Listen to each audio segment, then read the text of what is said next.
पहले जानती थी मैं उनको, वो यहाँ आए थे तभी मैंने उनको जाना था। मेरी उनसे काफ़ी अच्छे से बात भी हुई थी, ना मैंने उनको डिसरिस्पेक्ट किया, ना मैंने उनके बारे में कोई बात करी। एक बार जरूर यहाँ बैठे थे तो हमें थोड़ा आगे खिसका दिया था कि भाई जो स्टूडेंट है वो उधर की साइड बैठ जाओ। उसके अलावा मेरी उनसे तो कोई बात भी नहीं हुई खास करके। अब मुझे नहीं पता है कि भाई उनको मेरे से क्या दिक्कत हो रही है, या उनका पर्सनली क्या प्रॉब्लम है, या उनसे कोई करवा रहा है, या वो क्यों कर रहे हैं, ना ही मुझे फ़र्क पड़ता है। और ऐसे तुच्छ सवालों का जवाब देना मैं ज़रूरी भी नहीं समझती। रही बात अगर ये लगता हो कि भाई वो कितने दिन हो गए, शायद 2-3 दिन हो गए उनको ये बोले हुए, तो मेरे घर पे शादी थी, मैं 3 दिन से शादी में बिजी थी। उसके बाद मैं कल फ्री हुई थी, मैं अभी जस्ट आई हूँ। मेरी बुआ की शादी थी, बुआ से पहले मैं घर गई, मेरे घर पे फ़ोन करवा रहे हैं वो। ताज्जुब की बात ये है कि भाई मेरे घर पे फ़ोन करवा के वो क्या साबित करना चाहते हैं। मैं एक बहुत नॉर्मल फैमिली से बिलोंग करती हूँ, ग्रामीण परिवेश से बिलोंग करती हूँ। मेरे घर वालों को एक फ़ोन जाना मतलब ये होता है कि भाई क्या पता मेरी जान पे कोई खतरा ना हो। बाकी मेरे घर वाले, आप सोच सकते हैं कि मेरी शब्द शैली, मेरी भाषा, मेरे संस्कार, मेरी परवरिश इतनी पाक साफ है कि मुझे किसी को जवाब देने की ज़रूरत नहीं है। और मेरे घर वाले इस चीज़ से कतई नहीं डरते, ना ही उनको मेरे पे कोई ऐसी चीज़ है कि भाई मैं कोई चीज़ ऐसे गलत कर सकती हूँ। दूसरा, उन्होंने मेरा एक छोटा सा बयान पकड़ा था, मतलब जो मेरे बाइट हुई थी वहाँ पे डे फर्स्ट, कि मैंने ये बोला कि भाई सारी लड़कियाँ महिला मित्र है। तो मैं उनसे भी गुजारिश करूंगी इस चीज़ की, उनको भी कहना चाहूँगी, साथ ही जो मेरी बहनें जो भी सुन रही है उनको भी कहना चाहूँगी कि कृपया करके उसको वापस सुने। मेरी लाइन ये थी कि अगर इन नेताओं का तो आज ये हो गया है कि अगर इनकी कोई महिला मित्र बन जाए तो कल को तो ये आरएस भी बना देंगे। मैंने ये थोड़ी कहा कि जो बनी है वो है। चोर की दाढ़ी में तिनका क्यों भाई, जब वो है ही नहीं तो उनको इस चीज़ से फ़र्क क्यों पड़ रहा है। और भगवान कसम, मैं तो हर एक उस लड़की के लिए, हर एक उस बहन के लिए तकलीफ फील कर रही हूँ, लेकिन वो उनकी जगह सही है, हम हमारी जगह सही है। क्योंकि ये इतना ज़्यादा भ्रष्टाचार और इतनी ज़्यादा इसके अंदर चीज़ें ख़राब हो रही है, इतना एविडेंस पकड़ने के बाद भी जिस पोस्ट के लिए हम जा रहे हैं, जिस पोस्ट के लिए हम लड़ते हैं, मैं ये नहीं कहती कि मेरे उन जो लगे उनसे ज़्यादा नंबर होंगे या मेरे उनसे कम होंगे, कुछ किसी का आइडिया नहीं है। वो लग गए, हम नहीं लगे, फ़र्क इतना ही है बस। लेकिन उनको जिस पोस्ट के ऊपर वो जा रहे हैं उसके बारे में उनको सोचना चाहिए कि यार आज एक चीज़ बचाने के लिए हम कितनी चीज़ें खराब कर देंगे। 5 ईमानदार है, 50 इसके अंदर फर्जी निकल रहे, संख्या बढ़ती जा रही है, घट नहीं रही है। एक भी कैंडिडेट जो 103 या जो दायरे में आए हैं उनमें से एक भी घटा है क्या? कोई घटा नहीं है ना, कंटिन्यू बढ़ता ही जा रहा है। अब इनको मेरे ऊपर कोई शक है, मेरे पे कोई इनको लग रहा है कि भाई मैं कोई इलीगल काम कर रही हूँ, मैं कोई ऐसी चीज़ कर रही हूँ, या मेरे पे इनके जो भी आरोप है इनके अगर सही है तो आराम से करे ना लीगल कार्रवाई। कौन कह रहा है इनको रोकने के लिए कि भाई आप रुको, आप मत करो? मैंने ये बोले, मैंने धमकी दिलवाई, मेरे शुभ चिंतकों ने मेरी बिना परमिशन के फ़ोन किया था, मुझे इसके बारे में कोई आइडिया नहीं था कसम से। फिर मेरे को जब पता चला कि भाई ये बयान वो दे रहे हैं कि मैंने धमकी दिलवाई, तो मैंने मेरी जो भी खास फ्रेंड्स थी मैंने उनको फ़ोन किया, यार तुम लोगों ने ऐसा कुछ बोला क्या? कि पागल तेरे बारे में ऐसे कैसे कोई बोल सकती है, मतलब उसका राइट ही नहीं बनता। अगर ये चीज़ हो भी नहीं भी हो तो उसका क्या राइट बनता है कि वो ऐसा बोले? और जो वो तो कहा ही गया है, जो आवाज़ उठती है उसको दबाने के लिए कायनात एक हो जाती है। अन्याय का ये कलयुग है, अन्याय को बढ़ाने के लिए 100 लोग आ सकते हैं, लेकिन मेरे हर एक साथी से, हर माँ बाप से, लगे हुए से, नहीं लगे हुए, सबसे मेरा यही निवेदन है, यही गुजारिश करती हूँ कि सत्य के साथ रहे। और आपको मुझसे कोई पर्सनली प्रॉब्लम है या मेरे बयानों से आपको कोई आपका अहित हुआ है, आपको हर्ट हुआ है, तो आप मेरे से 1 to 1 करके आराम से बात कर सकते हैं। मैंने कुछ गलत नहीं बोला था, फिर भी उनको अगर लगा कि भाई मैंने उनके लिए ऐसा कुछ बोला है तो उसके लिए भले ही मैं सॉरी फील करती हूँ कि मेरे डायरेक्ट इनडायरेक्ट कहीं उनको कुछ टच कर गया हो। बाकी मेरा ना तो ऐसा कोई इंटेंशन था, लड़ने ही आई थी, अन्याय के खिलाफ लड़ने आई थी, लड़ने आ गई हूँ और आगे भी लड़ूंगी। मैं भी एक एस्पिरेंट हूँ, मेरे भी किसान परिवार से बिलोंग करती हूँ, मेरे भी माँ बाप खेती करते हैं और मेरे को डरने का कोई भी सवाल पैदा नहीं होता। मेरे को धमकियाँ मिल रही है, मेरे दूर दूर से मेरे मित्र मंडली में फ़ोन जा रहे हैं कि अगर वो धरने से 10 मिनट पहले नहीं निकली होती ना तो मेरे को पिटवा के भेजते यहाँ से। किरण जी ने बोला है, भाई मेरे को पिटवा के भेजते तो क्या मेरे खानदान मर गया है क्या? और पिटवा लो, तुम्हारी पीटने से तुम्हारी दाल गलती है तो गड़ा लो, रोका किसने? ये कर लो, ऐसे मेरे को दबा देंगे। कितने युवाओं को ऐसे करके दबा लेंगे ये बताओ? एक अंशु चुप होएगी 10 उठेगी। लड़कियां क्यों नहीं आ रही? आप एक बात बताओ, लड़कियों को कितनी चीज़ें ऐसी होती है यार, घर वाले नहीं देते हैं परमिशन, एग्जाम भी है परमिशन भी नहीं मिलती है। हर लड़की एक जैसी नहीं होती है, कई चीज़ें होती है। जैसे देख लो, अब इतनी बेबाकी से बोलने के बाद भी मेरा ये नहीं है कि मैं यहाँ नेता बनने आई हूँ। नेता बनूंगी ना उस दिन इनको नहीं पूछूंगी कि मैं नेता बन रही हूँ, वो तो बन जाऊंगी तो दिख जाएगा। और मेरा भविष्य पड़ा है, अभी मेरी उम्र नहीं है कि मैं नेता के बारे में सोचूं। मैं एक स्टूडेंट और मुझे अपना सपना पूरा करना है, अपने माँ बाप को, अपने भाई बहनों को, अपने भतीजे भतीजों को किए हुए प्रॉमिस पूरे करने हैं मेरे को। और मुझे कतई फर्क नहीं पड़ता कि मेरे बारे में कौन क्या बोल रहा है। जो खुद सच्चे हैं, जो खुद अच्छे हैं, जो सही गलत की पहचान करना जानते हैं, वो आराम से कर लेंगे। मुझे कोई दो राय नहीं है इसमें कि मेरे बारे में कौन क्या बोल रहा है। आराम से वो मेरे पे कार्रवाई करवाए, अगर इतना ही सही है तो लीगली प्रोसेस से लड़े आराम से, कोई दिक्कत नहीं है। क्या वजह है, आपको धमकियाँ क्यों मिल रही है, क्या वजह हो सकती है, क्या दिक्कत हो सकती वही है? तो मैं नहीं समझ पा रही हूँ ना भाई। मेरी कोई पर्सनली दुश्मनी भी नहीं है, मेरी उनसे कोई बहस भी नहीं हुई। अब मेरे कोई ऐसे कोई मेरे दुश्मन है या मेरे से कोई ऐसी तकलीफ है कि भाई मैंने उनका कोई अहित कर दिया है मेरे जीवन में। मैं कुत्ता ने भी गाड़ी को उनका डूबिना, मतलब मैं आज तक कोई यान को बयानबाजी यान को कुछ कौन करियो कि भाई मेरी वजह कोई आदमी को बुरो होवे। हमारा घर का मन ना तो यान का संस्कार दिया, ना मैं यान की कोई आदत रखूं, ना ही मंडर लागे। मंडर जीऊं तो कौन लागे। मैं इतनी बोली ई वजह पाऊं कि भाई मैं कोई को बुरो ही कौन करूं, मन क्यों डरनो ये चीज हूँ। आप बताओ थे। आपके नाम को लेकर भी बार बार बोला जा रहा है कि हंसा चौधरी, ये नाम छिपाया जा रहा है, क्या छिपाने का क्या है। मेरा तो नाम, मतलब मेरे तो घर पे, मेरे फ्रेंड सर्कल में, मेरे हर जगह मेरा अंशु ही नाम चला। मेरा नाम हंसू बोलते हैं तो वो अंशु, मैंने उस दिन भी अंशु ही बोला लेकिन उन्होंने अंशु समझा। अब मिस्टेक सामने वाले से हो गई, उसमें कोई दिक्कत भी नहीं है। मेरी मर्जी, मेरे को स्वतंत्रता का अधिकार है। मैं मेरे नाम को अंशु से मैं करिश्मा कपूर बना लूँ, मैं कुछ भी बना सकती हूँ। मैं झांसी की रानी अपना नाम लिखवा लूँ, उनको क्या दिक्कत है इस चीज़ से, ये बताइए आप। पर एक आरोप ये भी लग रहा है कागज को लेकर के, डिवोर्स के फर्जी कागज तैयार करवाए और फर्जी तरीके से भर्ती होने की फर्जी कैंडिडेट बन गई। ये इसमें क्या सच्चाई है इसमें? इसको वही तो मैं बोल रही हूँ कि इसको आराम से वो क्लियर करे ना, वो कार्रवाई करे ना इस पे। भाई उनको अगर इन चीज़ों का कुछ भी ऐसा है तो वो करे ना, मेरे को कोई दिक्कत ही नहीं है, करे आराम से। और पर्सनली कोई दुश्मनी है तो वो 1 to 1 करे मुझसे। रही बयानबाजी की बात, तो मैंने ना किसी लड़की, किसी बहन बेटी के बारे में, मोना बुगारिया जी के बाद कसम खा के बता रही हूँ। देखो यहाँ बोलते हैं तो थोड़ा ऐसे लगता है कि यार जो मतलब चीज़ें अपन को फील होती है वही निकलता है। मैं झूठ नहीं बोलती ना, मैं कोई लाइन रट के आती हूँ कि मुझे ये लाइन वहाँ पे बोलनी है। मैं कोई नेता नहीं हूँ कि मैं पूरा बाइट तैयार करके आती हूँ कि मेरे को ये आज बोलना है। मेरे शब्दों में आप भी समझ सकते हो कि भाई मैं सच बोलती हूँ, मेरे मन से बोलती हूँ जो भी बोलती हूँ। तो मैंने मोना बुगारी जी का नाम इसलिए लिया था कि वो फिजिकल के टाइम आए थे, मैंने उस टाइम उनको जाना था। एक दफ़ा उनकी न्यूज़ पढ़ी थी कि भाई वो आरपीएम में मतलब इस तरीके से गए थे, तो मैंने एज ए वो पॉइंट रखा था, ना कि मैंने उनको महिला मित्र बोला वगैरह वगैरह, कुछ भी नहीं बोला। और मेरे लिए बोल देंगे 10 बॉयफ्रेंड होंगे, 50 होंगे, मैं हूँ ही नहीं ऐसी, तो मेरे को क्यों डर है उस चीज़ का। भाई जो सच है, जो सही है, वो क्यों डरे किसी चीज़ से। आरोप प्रत्यारोप लगते रहते हैं, सच को दबाने के लिए 1000 झूठ बोले जाते हैं, 1000 अन्यायी खड़े होते हैं, लेकिन जीत होगी हार होगी बिना परिणाम की परवाह करे मैं आज यहाँ हूँ और मैं सच्ची हूँ, इसलिए मैं यहाँ आज बैठी हूँ। मैं डिले इसलिए हो गया कि मेरे घर में शादी थी, बस। एक नंबर को लेकर कहा जा रहा है कि कम नंबर आने के बावजूद भी आप बता रहे हो कि इतने नंबर आ रहे हैं मेरे। मैंने ये कब कहा कि मैं टॉप लिस्ट में थी जो मुझे डाल दिया नीचे? मेरा एक ही है कि मैं इंटरव्यू के अंदर मैं कम से कम 30 नंबर का कैंडिडेट थी। मेरे को 17 नंबर दे के उन्होंने डिस्क्वालीफाई मतलब इतना कम नंबर की 17 लड़कों के 17 हो तो वो फेल हो जाते हैं। जो इश्यू है कि 17 नंबर पे सेलेक्ट हो जाते हैं, 17 नंबर आए ऐसा कुछ नहीं है। किरण जी को किसने ये चीज़ बोल दी कि 17 नंबर वाले अगर मेरे को 17 नंबर नहीं देते तो क्या मैं सेलेक्ट हो जाती? ऐसा कुछ नहीं है। क्वालिफाइंग नंबर होते हैं, वो क्वालिफाइंग नंबर भी मेरे मतलब 17 नंबर आए, मतलब वो किस वजह से आए हैं। मेरा ये है कि मैं इंटरव्यू के लिए मैं खुद पे इतनी कॉन्फिडेंट हूँ कि मेरे को इंटरव्यू में बहुत अच्छे नंबर मिल सकते हैं। हर एक इंसान की, हर एक स्टूडेंट की कोई ना कोई वीकनेस, कोई ना कोई स्ट्रेंथ होती है। मेरा फिजिकल और मेरा इंटरव्यू मेरे एग्जाम से भी ज़्यादा मेरी स्ट्रेंथ था। तो यही तो होता है, यूपीएससी हो चाहे पीसीएस हो, क्या होता है इंटरव्यू में जिनके रिटर्न में कम रह जाते हैं वो इंटरव्यू में कवर कर लेते हैं, और जिनका फिजिकल डाउन था उनके 300 के पार नंबर थे फिर भी वो पीछे रह गए। उसका जवाब है क्या उनके पास? पूछे कोई उनसे जाके फिर, और वो क्यों नहीं बोल रहे फिर? एक लड़की के पीछे पड़ के क्या वो आवाज़ दबा देंगे? दबाए ना, इस शेर को दबा सके तो दबाए। एक शब्द नहीं बोलती वो बंदी इनके खिलाफ में। वो ऐसे लोगों को दबा रही है कि इनके घर वाले मेरे पापा को फ़ोन करवा, मेरे पापा बेचारे गरीब, मतलब इतने सीधे साधे अनपढ़ एकदम, उनको कुछ नहीं पता। उनको यही लगता है भाई मैं पढ़ रही हूँ, मेरे कोई ऐसी समस्या नहीं है। उनको मेरी जान की परवाह होने लग गई है भाइयों। सच में मेरे घर पे धमकी मिल रही है कि मेरे को जान से मार देंगे, मेरे को पीट के भेज देंगे वहाँ पे। बताओ, पीट भी सकते हैं भाई, मैं अकेली लड़की कर भी क्या सकती हूँ? 10 जने आ जाए तो कोई बात नहीं, पीट देंगे। कितनी झांसी की रानियाँ, कितनी लड़कियाँ, कितने कुर्बान हुए हैं यार।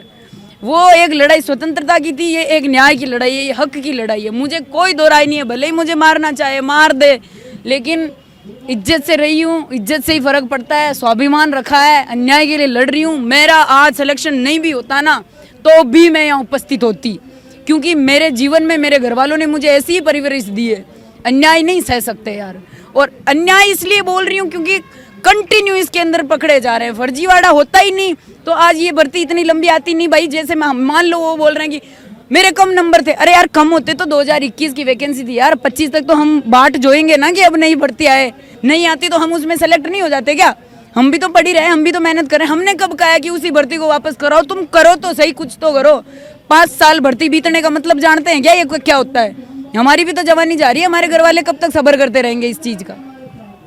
जो हाल ही में आपने देखा होगा, जो ट्रेनी एसआई उनके परिजनों ने प्रेस कॉन्फ्रेंस भी करी थी, उसमें बहुत सारे आरोप लगाए थे। एक तो आरोप लगाए थे कि ये फर्जी कैंडिडेट हैं, सिर्फ राजनेता बनना चाहते हैं इसलिए यहाँ आना चाहते हैं।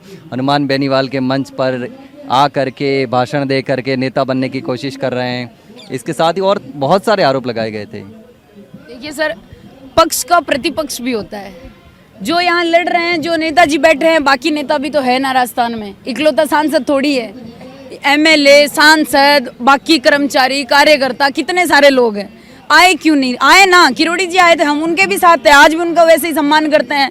उनकी मजबूरी है कि वो बीजेपी के नेता है तो वो ज़्यादा अपनी आवाज़ उस तरीके से शायद ना उठा पा रहे हो, लेकिन हमें तो उस हर एक नेताजी से, हर एक उस इंसान से जो हमारे लिए लड़े, हम उनका सबका आदर करते हैं, उनका स्वागत करते हैं।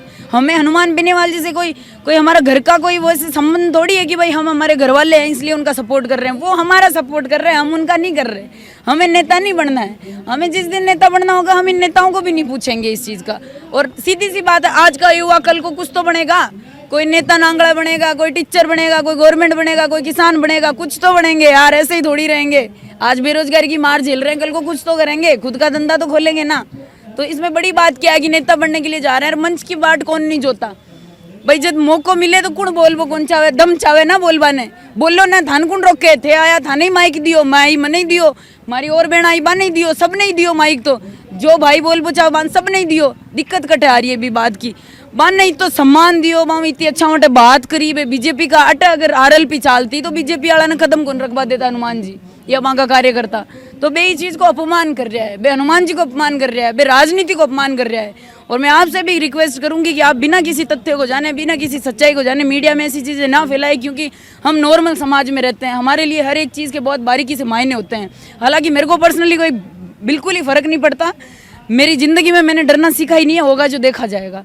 गलत नहीं है, जब तक लड़ते रहेंगे। आजकल मरने मारने से कोई नहीं डरता है इस चीज़ का। मेरे को दिक्कत इतनी सी होती है कि यार आप अगर इस चीज़ के लिए सच हो, आप इस चीज़ के लिए हमारे लिए बोल रहे हो तो आप हमसे बात करो ना भाई। मेरे से उनको कोई पर्सनली प्रॉब्लम है तो वो मुझसे बोले ना, अगर उनको प्रोफेशनली है तो वो लीगली कार्रवाई करे ना। मैंने कहाँ रोका है, मैंने कब धमकी दिलवा दी उनको यार?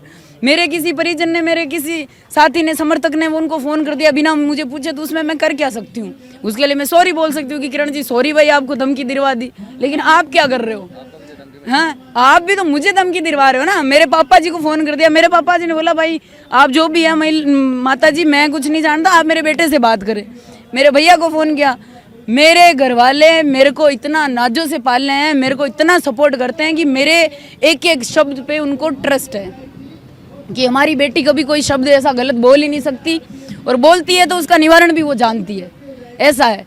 मेरे भैया ने बिना उनसे बात करे सीधा मुझे फ़ोन किया, बेटा क्या बात है?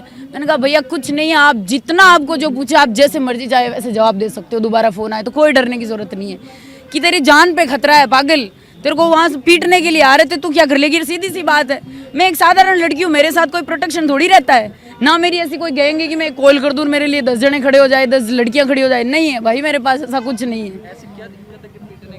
अब भगवान जाने, वो तो ऊपर वाले मालिक को पता है या उनको मालिकों को पता है। ऐसा क्या छीन लिया आपने? कुछ छीना तो है नहीं। अब वो कहते हैं ना महिला ही महिला की दुश्मन होती है, तो क्या पता ये सच, ये कहावत मेरे पे अमल हो रही हो भाई हैं। और दूसरी बात ये तो वो हो गया कि अब जो इन पे ट्रस्ट कर रहे हैं या इनकी बातों पे वाहवाही कर रहे हैं या किरण जी गुड वोन कर रहे हैं, या भले उनका अपना अधिकार है वो कुछ भी करे, कोई कमेंट बाजी करे। मैंने तो कमेंट भी नहीं पढ़े सही बताऊं तो। मेरे को तो जो मेरे 2-4 है दोस्त लोग वही बोलते हैं कि ऐसा ऐसा बोल रहे हैं, ऐसा ऐसा रिप्लाई आ रहा है, मेरे को फ़र्क भी नहीं पड़ता, मैं उन चीज़ों पे गौर भी नहीं फरमाती। लेकिन ये तो हो गया ना कि धृतराष्ट्र और गांधारी वाली कहानी हो गई कि धृतराष्ट्र अंधा था, गांधारी अंधी बन गई। अब वो जो बोल रही है उनको लोग मान रहे हैं, अब मानो तो तुम्हारा भला, नहीं मानो तो भी तुम्हारा भला, बुरा भला सब अपना अपना है। यहाँ पे कोई किसी की पांति नहीं बांट रहा है। यहाँ खेती थोड़ी है कि यहाँ मेड़ लगा रही हूँ मैं कि भाई ये मेरी पांति है, इसमें मत आओ। बोलो ना, दिक्कत कहाँ है भाई? हैं? पर ये भी आरोप लग रहा है कि लॉ कर रही है लड़की, बिल्कुल लॉ कर रही हूँ। मेरी वायरल होने के लिए यहाँ आ गई, भाषणबाजी करके मीडिया देखिए, में आना चाहती है। लॉ कर रही हूँ, लॉ में एडमिशन, RU में एडमिशन लिया है मैंने एग्जाम फाइट करके, और बहुत अच्छे नंबरों से मैं अभी क्लियर हुई हूँ। फर्स्ट सेमेस्टर निकल गया, आगे भी 3 साल निकाल लूंगी। ये धमकी दिलवा के जयपुर छुड़वा सकते हैं, और क्या कर लेंगे? इससे ज्यादा कुछ हो सकता है? लेकिन अब जब ये अगर धरने की बात करें तो धरना लगातार यहाँ चल रहा है, काफ़ी समय भी हो चुका है, और दूसरी तरफ जो ट्रेनी SI के परिजन है वो इसको यथावत रखने की मांग कर रहे हैं, आप रद्द करने की मांग कर रहे हैं। लेकिन उनका ये भी आरोप है कि 800 कैंडिडेट जो सेलेक्ट हो चुके हैं वो गरीब परिवार से, उनके साथ अन्याय होगा। और दूसरी चीज़ ये है कि अगर भर्ती बिना रद्द किए भी इसमें अगर रद्द कर दिया तो जांच नहीं होगी, जैसे पहले भर्तियों में नहीं हुई।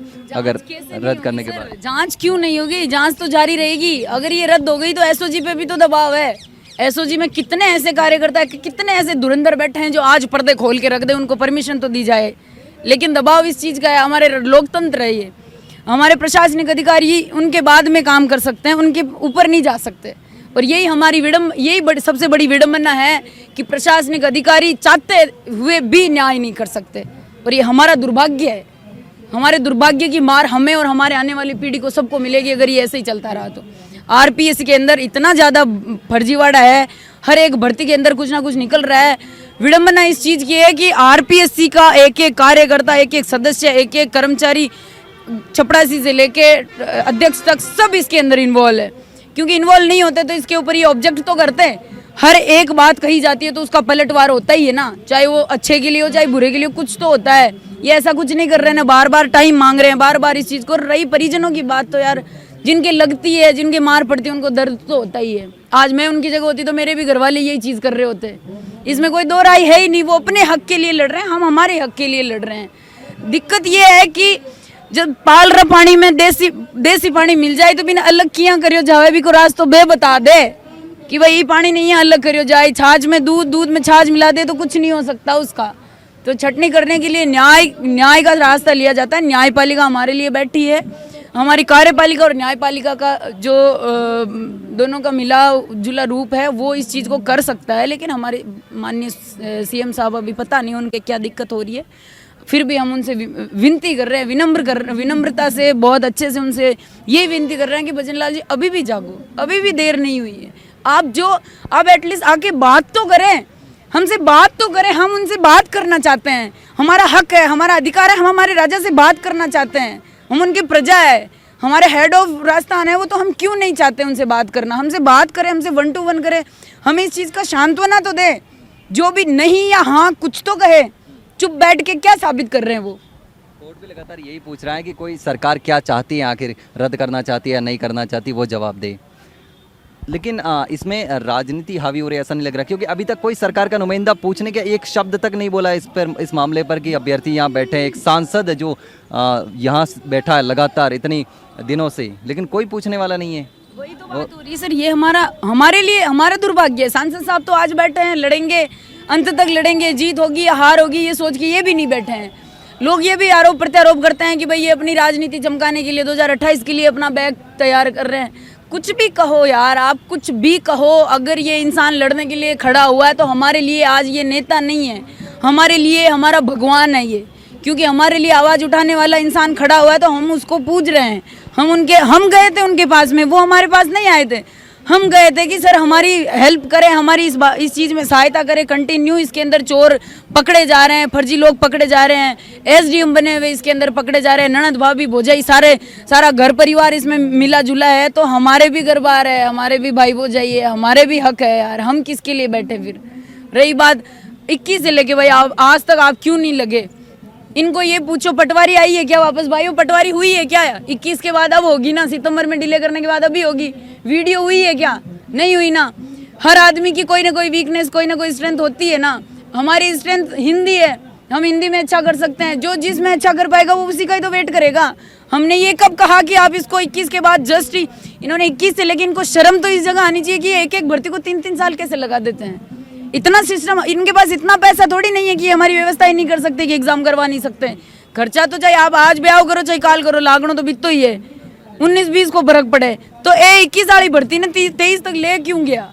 कहीं रीजन होगी ये ले गया, चोरन दबाण खातर खाडा खोद रहा भी भाई आपा मिट्टी डाल देंगा, पर आ चीज ज्यादा टाइम तक कौन चले। दूसरी बात 23 के बाद भी ये इस चीज को दबाने के लिए कंटिन्यू पैसा बहा रहे हैं, ये गलत कर रहे हैं। ये अपने आप के साथ अपने जमीर के साथ सौदा कर रहे हैं, ये सही नहीं है, ये अन्याय कर रहे हैं। और इस अन्याय का परिणाम आज हमारे मन से बद्दुआएं निकलेगी इनके लिए कि ये हमारे साथ कर रहे हैं। हम कल को हमने इतनी पढ़ाई कर ली है कि हम कल को खेती बाड़ी भी करेंगे तो हम खेती में नया इनोवेशन तो कर ही सकते हैं, और ज्यादा तो कुछ और बोल नहीं सकती।